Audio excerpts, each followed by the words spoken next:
ఎవడ్రా అది అసలు నాకు అర్థం కాదు. సోమనాన్ని ఏం ఆడుతున్నాడు, అంత సింపతిగా ఏం ఆడుతున్నాడు, ఎలా ఉంచుతున్నారండి అనుకుంటూ ఎవడ్రా అసలు కామెంట్ చేస్తుంటారు. అసలు సోమనాన్ని ఇవాళ ఆడిన గేమ్ చూస్తే మిమ్మల్ని చూసి మీరు జాలి పడతారు. అంత బాగా ఆడేసాడు అంతే సోమనాన్ని. ఫోకస్ అంతే అలా స్ట్రైట్గా చూస్తూ అలా పట్టుకుని ఉన్నాడు. అసలు ఏమైనా ఆడాడా అసలు పాపం ఆయన హైట్కి, అసలు అక్కడున్న హైట్కి ఆ ట్యాంక్లో నీళ్ళు నింపుకుంటూ ఉంటే అసలు ఎంత బరువుగా ఉంటుంది. తనూజ కూడా ఈక్వల్లీ బాడింది, కానీ తనూజ చూసారా అబ్జర్వ్ చేస్తే అక్కయ్య ఫోకస్ అంతా సోమనాన్నది ఎప్పుడు పడిపోతుందా, ఏమిటవుతుంది, నాది పడిపోతుందా లేదా.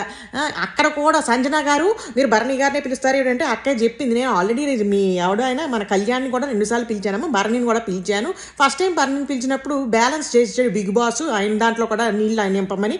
సో ఈక్వల్గానే పిలుస్తున్నాను, నాకేం పార్షాలిటీ లేదని కూడా చెప్పింది. అంతేగాని ఎంతసేపు పక్క వాళ్ళది ఏమవుతుంది, ఇదే మన గోల, మంది ఫోకస్గా పెట్టుకో. ఎంత ఫోకస్ ఉండాలి. సోమనాన్న చూసారు స్ట్రైట్ అంతే, ఇంకా అసలు ఏం లేదు అలా ఉండిపోయాడు అంతే. అలాగ అసలు కిక్కురుమనలేదు, ఏమనలేదు, అసలు ఊపిరి కూడా పీల్చుకుంటున్నాడా లేదా అన్నట్టుగా ఆడేసాడు అంతే. సూపర్గా ఆడాడు. నేను భరణి గారిని కూడా అప్రిషియేట్ చేయాలి. భరణి గారు కూడా చాలా చాలా చాలా మోటివేట్ చేశాడు, చాలా బాగా ఎంకరేజ్ చేశాడు ఆయన్ని. సోమన్ని ఓపిక పట్టు అని చాలా ముచ్చటేసింది. చాలా బాగా ఆడారు, చాలా బాగుంది. అంతే ఈసారి నుంచి కామెంట్స్ పెట్టినప్పుడు సోమనాన్న ఈ ఎపిసోడ్ వేసుకోండి మీరు కూడా వెళ్ళి. సోమనాన్న ఏం ఆడాడరా అంటే ఇవాళ ఎపిసోడ్ చూసుకోవడం అంతే. వెరీ గుడ్, అప్రిషియేటెడ్ అన్నారు, వెరీ గుడ్. ఇంకా వెళ్ళిపోయినా ఉజాలా ఏదో వేసుకుని వచ్చేసినట్టు నీళ్ళ రంగు, అందులో ఏం వేసాము ఏటో మరి రక్తం. ఓహో, ప్రభావతి గారిని వేసేసి అందులో కలిపేవా ట్యాంకర్లో, నువ్వు రక్తం వచ్చేసింది దెబ్బకి. సరే ఏమనుకో చూసి వస్తాను, నాకు ఏమవుతుందో ఏంటో అసలు అక్కడ.